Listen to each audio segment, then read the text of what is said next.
자, 이번에 증시는 지금입니다. 주식회사 플래처 김덕호 대표 나와 있습니다. 어서 오세요. 네, 반갑습니다. 자, 시장 전문가한테 뭘 물어보세요. 네, 오늘 첫 번째로는요. 2차 전지 섹터에 대한 그 전략 오늘 방송 통해 함께 정해보도록 하겠습니다. 최근 2차 전지 섹터의 상승세가 확인되고 있는데요. 공급 과잉, 중국으로부터의 공급 과잉 해소 기대감도 들어오고 있고요. 미국에서의 ESS 수요에 대한 기대감, 또 소재 단가의 상승 조짐이 들어오면서 2차 전지 현재 자금이 몰리고 있다라고 합니다. 과연 어떤 종목에 저희가 투자를 해볼 수 있을지 그 전략 함께 세워보도록 해보시죠. 네, 김덕호 대표는 2차 전지 이 섹터에 대해서 어떤 의견을 가지고 계십니까? 뭐 사실 이제 순환매 기대감이 이제 계속 나오는 것도 그만큼 이제 조정 기간이 뭐 2년 넘게 지금 지속이 되다 보니까 뭐 많은 분들이 아마 오랫동안 기다리셨지 않을까라고 생각을 하고 있어요. 근데 지금 2차 전지 시장에서 이제 항상 거론되는 게 뭐냐면 중국이 좀 생산을 줄인다든가 아니면 뭐 중국이 제재를 받는다든가 결국에는 기승전 중국에 대한 어떤 외부 포지션이 나왔을 때 우리나라 기업이 반사수에 받는다 이런 식으로밖에 해석이 되지가 않아요. 그러니까 이 말은 뭐냐면 지금 사실 뭐 전고체 쪽도 그렇고 굉장히 많은 기술 부분에서는 중국보다 앞서 있는 앞서 있는 분야들도 있지만은 오히려 이제 생산이나 단가 면에서 봤을 때는 이 가격을 쉽게 쫓아가지 못하다 보니까 오히려 이제 중국이 이제 저가 상품으로 이제 흔히 말하는 덤핑 공세를 한다. 그러면 이제 우리나라 기업들이 이기는 쉽지 않다는 거는 아마 많은 분들이 지난 2년 동안 뼈저리게 많이 느끼셨을 것 같아요. 그러다 보니 오히려 오늘 같은 경우에도 2차 전지 섹터에서 갑자기 상승하는 게 뭐 중국이 이제 감산을 합니다라는 거에서 한국 기업이 점유율 더 높아지는 거 아닌가 이렇게 생각할 수도 있다라는 건데 저는 이거는 여전히 어불성설이라고 봐요. 왜냐하면 중국이 지금 감산을 한다라고 해서 그 물량이 뭐 전 세계적으로 지금 어떤 전기차 캐즘에 대비했을 때 물량이 확연히 부족해질 정도로 뭐 감산을 하느냐 그건 아니란 말이죠. 오히려 중국 같은 경우에는 적자 생존을 하기 위해서 흔히 말하는 기업이 말 그대로 영업 손실을 보고 있고 영업이익을 손실을 보고 적자를 보는 와중에서도 계속 제품을 찍어내서 점유율 자체를 끌어올리려고 하는 모습이 있단 말이죠. 그러다 보니까 오늘 시장에서 이렇게 상승하는 것도 어떻게 보면은 뭐 에코프로비엠이나 뭐 많은 기업들이 거론이 되고 있는데 사실 2차 전지 그러니까 전지 쪽만 조금 탄력을 얻었다는 것뿐이지 EV 그러니까 우리가 자동차 전기차 쪽에서는 사실 전반적인 포지션은 그렇게 큰 변화는 오히려 없지 않나라고 생각이 들어요. 그래서 저는 일단 오늘 2차 전지가 강세가 나온 거는 이제 시장이 마침 조정이 나왔고 상대적으로 그동안 오랫동안 조정을 받다 보니까 조정받을 바닥이 없었던 2차 전지가 다시 한번 좀 빠르게 단기 반등이 나오지 않았나라고 저는 좀 생각을 하고 있습니다. 네, 일단 기술적인 반등 정도 조금 제한하는 형태의 분석을 해주셨어요. 한계치가 있다라는 거죠. 말씀하신 게 다 맞아요. 뭐 안 좋고 캐즘에 전기차 모르겠고 중국의 뭐 이런 얘기. 김유정 아나운서가 보시기는 2차 전지 물론 이게 뭐 하루아침에 다 바뀌지는 않겠지만 어떻게 보세요? 저는 봐야 한다라고 보고 있습니다. 이유는? 그리고 단기적인 반등이 아니라 꾸준히 상승할 수 있는 섹터라고 보는데 사실 7월 한 달에도 ETF 순위 탑 15개 ETF를 보면은 그중에 네. 6개, 그 절반 이상이 2차 전지 ETF인 만큼 시장에서 관심이 들어오고 있기도 하고요. 왜 올랐는지 그 이유를 봐야 되는데 중국에서도 탄산 리튬 가격의 상승세 조짐이 보이고 있고 네. 공급 과잉에 대한 내용들이 줄어들고 있는데 미국에서는 중국산 흑연에 대해서 관세를 부과하고 있는 가운데 한국 소재 기업들에 대한 수혜도 기대감이 되고 있는데 LG 엔솔은 미국에서 테슬라 수주가 나왔었잖아요. 뭐 LFP 관련된 ESS 수주를 싹쓸이하고 있고 장기 공급 계약. 네, 삼성 SDS는 또 국내 정부발 뭐 아리백 3단 ESS 관련된 수주를 또 싹쓸이하고 있어서 삼성 SDI. 네, 삼성 SDI. 그래서 주요 기업들의 앞으로 실적도 좋아질 것 같고 꼭 전기차만이 아니더라도 ESS 그 외의 산업들이 거기에 대한 부족분을 계속 채워주고 있다고 생각을 네. 합니다. 그렇죠. 지금 미중 패권은 계속 경쟁이고 협상이 아직 마무리는 안 됐고 딜레이 미루죠. 근데 중국이 가진 가장 큰 무기는 히토류라고 하지만 그게 궁극적으로 나아가 보면 전기 전자 제품에 다 쓰이는 자석류. 근데 그 히토류에 미국은 항상 약점을 잡히죠. 그럼 뭐 2차 전지 배터리 뭐 테슬라하고 사이 안 좋아 뭐 전기차 트럼프 대통령은 별로 안 좋아하는 것 같아도 전기 전자 제품이라는 포괄성을 띈다면은 상당히 필요할 거예요. 근데 그걸 이번에 우리가 관세 협상 때 치고 들어갔잖아요. 네. 조선 쉽빌딩도 있지만 그 뒤에 보면 디테일이 쭉 있는데 2차 전지. 그러니까 당신네 나라 2차 전지 지금 만들기 어렵잖아. 공장도 없고. 없는 건 아니지. 뭐 하여튼 기술력이 이런 게 힘들잖아. 우리가 만들어줄게. 당신 나라에다가 우리 전문 인력들 데려다가 막 해줄게라고 하니까 트럼프 대통령이 좋아했단 말이에요. 그러니까 정부가 지금 밀고 있는 보강하는 2차 전지이기 때문에 저도 김유정 아나운서의 의견과 비슷하게 이게 좋다 나쁘다를 떠나서 지금은 좀 볼 수 있는 단계가 아닐까? 궁극적으로.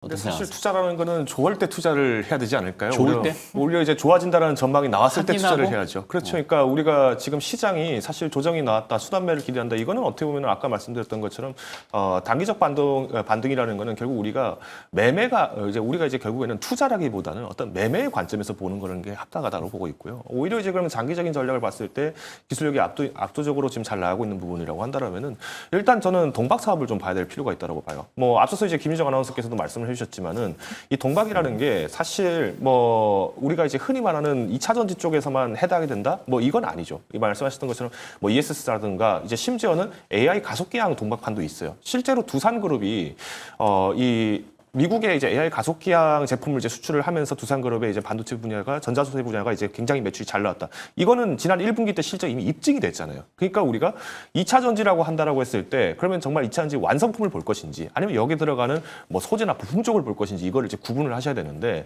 지금 2차 전지 완성품 자체를 본다라고 했을 때 완성품 자체만 보고 얘기를 한다라고 하면은 아직까지도 지금 중국의 저가 물량들을 우리나라가 쉽게 이기지는 못해요. 이게 뭐랑 똑같냐면 최근에 우리 뭐 K푸드 얘기가 많이 나와서 제가 이걸 예시를 한번 들어드릴게요. 우리나라에서 지금 김치 수출이 뭐 전 세계적으로 뭐 1조 불을 넘을 뭐 1조 달러를 뭐 만들 것이다 뭐 이런 얘기가 나올 정도로 엄청 수출이 잘 될 것이다 뭐 이런 얘기까지 나오고 있는데 사실 수출을 우리나라에서 다 하고 있어요. 근데 우리나라에 들어오는 김치의 상당수는 90%가 다 중국산 김치가 들어오고 있어요. 그러니까 우리가 뭐 어디 뭐 상점 가서 먹는 김치는 거의 상당수가 중국 김치 먹고 있는 거예요. 그러니까 이런 시장으로 봤을 때는 그럼 저가에 만약에 2차 전지 배터리가 들어온다? 그러면 당연히 한국에서 현대차, 기아차가 탑재를 했던 배터리나 이런 것들의 비중이 떨어질 수도 있다는 거죠.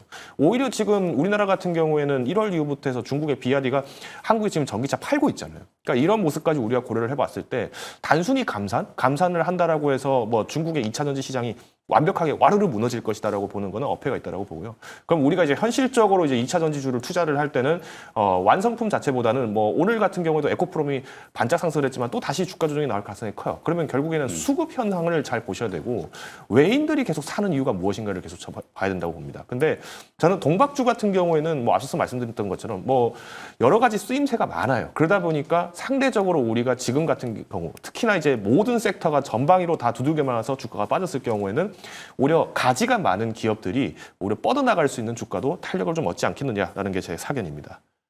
좋다라는 말씀이신 건가요? 끝부분에는 동박 이야기를 해주셔가지고 그러니까 세부적인 디테일과 뭐 이렇게 나누신 것 같긴 한데 네. 예. 사실 언급해 주셨던 에코프로비엠이 실적이 굉장히 잘 나왔잖아요. 오늘 네. 장 초반에 언급이 됐는데 영업이익까지 크게 증가했다라는 건 원가 절감에 대한 기대감도 있고 수익성이 좋아지고 있고 매출에 대한 기대감이 있다라는 이야기인데 전반적으로 함께 봐도 된다는 의미가 아닐지 여쭤보고 싶거든요. 실적 베이스를 바탕으로 한다 이렇게 하는데 자, 그럼 이제 여기서는 당연히 말씀을 드릴 수 있는 게 일단 뭐 에코프로비엠 같은 경우에도 뭐 기대가 되는 게 2분기 영업이익이 뭐 전년 대비해서 한 100% 상승을 했을 것이다, 200% 상승했을 것이다, 뭐 이런 얘기가 나와요. 근데 그 말인즉슨 2024년도에 그냥 시장 전체가 안 좋았다는 걸 반증하는 거예요. 그러니까 우리가 항상 기저효과라는 거를 착각을 하시면 안 되는데 우리가 실적 발표 때 전년 대비 뭐 몇 %가 올랐다를 주목을 하는 이유는 일단 시장이 전반적으로 성장을 하고 있는데 반해서 오히려 그만큼의 영업이익률 마진율이 회복되느냐 이거를 이제 관점으로 보고 있는 거죠. 근데 물론 말씀하셨던 것처럼 지금 영업이익률이 올라갔다. 오히려 매출이 줄었는데도 불구하고 영업이익이 올라갔다는 거는 투자의 관점에서 보면은 매력도가 이제 다시 회복을 하고 있는 것은 사실입니다. 근데 지금 지난 1년 동안 중국이 계속 덤핑만 찍지는 않았다는 말이죠. 뭐 그전부터도 이제 관세 두들겨 맞기 시작했고 감산 다시 준비하고 뭐 중국 내에서도 전기차 기업들 뭐 수십 개가 계속 파산을 하고 이런 모습들은 우리가 알고 있어요. 그러다 보니 뭐 반사수혜라는 입장이라기보다는 일단 시장이 전반적으로 그동안 과잉 경쟁이 됐던 게 어느 정도 완화된다. 여기에는 동의를 할 수 있겠지만 이 다음 소재로 갔을 때는 그러면 여기서 우리나라 기업이라고 해서 계속 버틸 수 있냐 이거는 또 아닐 수 있다는 거죠. 그래서 저는 오히려 지금 시점에서 봤을 때 2분기 실적 긍정적인 것은 일단 첫 번째 기저효과가 굉장히 컸다라는 거. 그리고 두 번째는 그래도 다행스럽게도 중국의 과잉 생산 역량이 지난 2023년도에 22년도 23년도와 대비를 했을 때에 비하면은 확연히 지금 많이 떨어지고 있다. 그렇기 때문에 한국 기업의 매력이 상대적으로 가치가 조금 더 올라갔다라고는 말씀드릴 수 있을 것 같습니다. 네. 그러니까 이익의 질을 봐야 된다. 네. 이렇게 얘기해 주시는 것 같아요. 영업이익이 물론 늘었는데 그것도 기저효과 전에 너무 안 좋았기 때문에 조금 회복한 거. 그다음에 뭐 여러 가지 고정 비용을 줄이면서 약간 빅베스까지는 아니지만 마사지? 네, 살짝 얘기하고 네. 그런 의미의 착시 효과가 있을 수 있다. 이런 얘기를 지금 지적해 주시는 것 같아요. 맞죠? 네, 그렇죠. 일단 에코프로가 작년에 영업이익이 이제 마이너스 340억이었습니다. 근데 2023년도에는 1,500억 했고요. 2022년도에 3,800억 했습니다. 그럼 이게 잘했다라고 보기는 아직까지 갈 길이 좀 멀다라고 봅니다. 네. 그런 게 있대요. 사실 저는 그래도 대형주 위주로 좀 보고 싶은 생각이 계속 가져가고 있거든요. 네. 뭐 삼성 SDI, LG 에너지솔루션은 계속 부각받고 있긴 한데 이제는 SK 온도 관련돼서 어떻게 사실 보여줄지에 대한 기대감도 좀 꾸준히 필요할 것 같아요. 얼마 전에 합병 네, 됐죠? 합병 소식이 나오기도 했고 이제는 ESS에다가 사실 두 기업에 대비해서는 최근 우울했던 것도 사실이고 네. 손가락만 빨았던 것도 사실이긴 한데 그럼 우리는 기술력으로 좀 승부하겠다라고 하면서 ESS에다가 액침 냉각도 적용하겠다라고 발표하기도 했었거든요. 그거는 좀 자충수일 수 있어요. 그러니까 뭐 이것도 안 되니까 이것도 붙이고 저것도 붙이고 그러면 나중에 이제 뭐 그런 거죠. 김밥 맛집에서 이제 뭐 점점 메뉴가 늘어나다 보니까 김밥의 천국이 되는. 네. 아니 그게 나쁘다는 건 아닌데 그러면 이제 좀 정체성이 흐려질 수는 있어서 그런 건 좀 조심해야 되지만, 그러니까 시장이 자꾸 그런 거에 이제 주목해서 따라다니면은 우리 이것도 할 거고요, 저것도 할 거고요, 뭐 이런 거에 대한 사업 계획도 넣고요. 물론 대기업이 그렇게 하기는 쉽지 않지만 그런 건 조금 오히려 주의를 해야 되지 않을까 싶은데 2차 전지는 하여튼 뭐랄까요, 그 아픈 손가락 이긴 건 사실인 것 같고. 자, 결론 전략. 저는 일단 지금 오늘 시장을 빌미로 확연하게 반등이 나올 것이냐라는 질문에 대해서는 저는 단기 반등의 가능성이 높다라고 좀 말씀을 드리고 싶고요. 그렇지만 이제 여전히 우리가 2차 전지 시장 같은 경우에는 뭐 앞서서 이제 김정은 아나운서께서 말씀을 잘해주신 것처럼, 그러니까 놓칠 수는 없어요. 그러니까 시장이 매출 시장 자체가 다시 이제 회복을 하냐가 관건인데 지금 2차 전지주들 같은 경우 특히 이제 소재단 같은 경우에는 매출이 좀 준 기업이 있어요. 근데 오히려 완성품 같은 경우에는 또 늘어나는 기업들이 있기 때문에 저는 옥석 가리기를 한다라기보다는 2차 전지는 오히려 일종의 ETF화를 하는 게 더 유리할 수 있어요. 그러니까 어떤 2차 전지 갈 거다라는 얘기에 대해서 뭐 한 종목에 20%를 넣는다라는 의견보다는 차라리 그 20%도 뭐 4개, 5개를 쪼개는 게 더 나을 수 있어요. 그래서 지금은 아직까지는 2차 전지가 약간 펀드처럼 비슷하게 운용을 하시는 게 매력이 좀 더 있다라고 저는 판단을 하고 있고요. 때문에 이제 저는 뭐 오늘도 뭐 2차 전지 만약에 투자를 하겠다라고 하신다면은 그동안 이제 좀 주목을 못 받았던 많은 부품주들도 좀 볼 것 같아요. 그래서 오늘 좀 소개를 드리고 싶은 기업도 오히려 네. 전체 섹터에 대한 거는 조금 관망에 그렇죠. 가깝고, 네, 오히려 이제 조금 2차 전지 나아갑니다. 섹터에 대해서는 그렇죠. 그다음에 네. 이제 그 안에서 그래도 찾아서 선별하자라는 네. 선택을 하자면은 어떤 기업?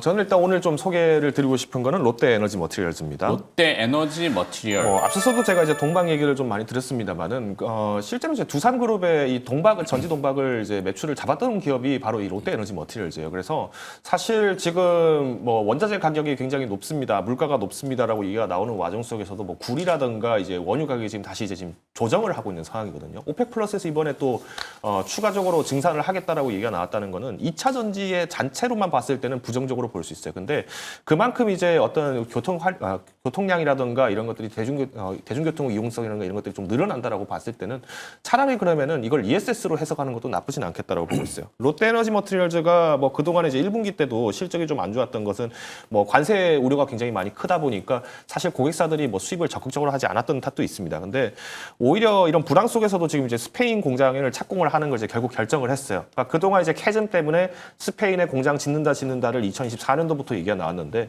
결국 이제 첫 삽뜨기 시작한 게 이제 올해 6월부터였기 때문에 저는 충분히 2026년, 27년, 그러니까 지금의 어떤 악재보다는 단기적인 통계보다는 말씀하셨던 이제 중장기 성장성을 비교를 해본다라면은 연간 3만 톤의 생산 역량은 굉장히 매력적이다 볼 수 있을 것 같아요. 그리고 AI 가속기랑 이제 HVLP 4세대 초극저도 극저조도 동박. 그러니까 이게 말 그대로 어떤 이제 전극 자체를 이제 옮기는 데 있어서의 굉장히 유연성이 굉장히 큰 제품이라고 볼 수 있는데 저는 앞으로 이런 동박 적층판이 이제 수혜가 계속 커진다라는 것은 결국에는 뭐 고려아연도 있고 뭐 많은 기업들이 거론이 되겠지만 당장에 이제 기업들과의 매출 관계를 지금 잘 잡고 있는 기업이 좀 매력적이지 않겠나라고 보고 있습니다. 그래서 혹여나 이제 오늘 이제 투자를 하시는 분들을 위해서 좀 팁을 드린다면은 마찬가지로 롯데에너지 머티리얼즈도 이제 지난 27,000원 돌파한 이후에 외인들이 좀 수급이 조금 빠져나갔습니다. 이 말은 현재 그 물량을 받은 것이 개인과 기관일 가능성이 굉장히 큰데 기관이 조금 단기적으로 빨리 들어온 모습이 보여요. 오히려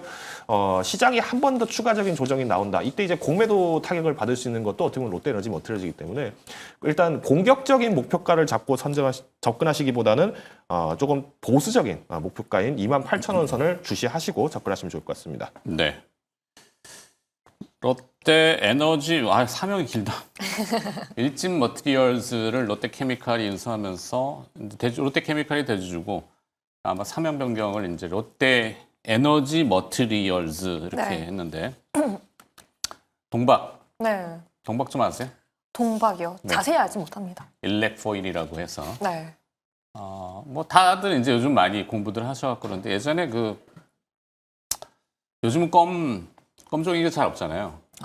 은박으로. 네, 껌종이 뒤에 보면 얇은 거 있죠. 그쵸. 네, 그것도 동박입니다. 오. 그리고 또 우리 삼겹살 구워 먹을 때도 쓰는 포일. 그것도 일종의 동박이죠. 근데 그걸 이제 아주 얇게, 그다음에 광범위한 폭으로 끊어지지 않게 롤투롤로 길게 뽑아내는 기술이 정말 어렵다. 압력을 제대로 안 주면 중간에 쭉 찢어지고 바람만 불어도 쭉 찢어져 버리거든. 그래서 그 기술이 굉장히 어려운데 2차 전지에는 필수적인 기술이죠. 그렇죠. 근데 롯데 뭐죠? 사명이 에너지 머티리얼즈. 에너지 머티리얼스는 건설 부분하고 소재 부분이 나눠져 있어요.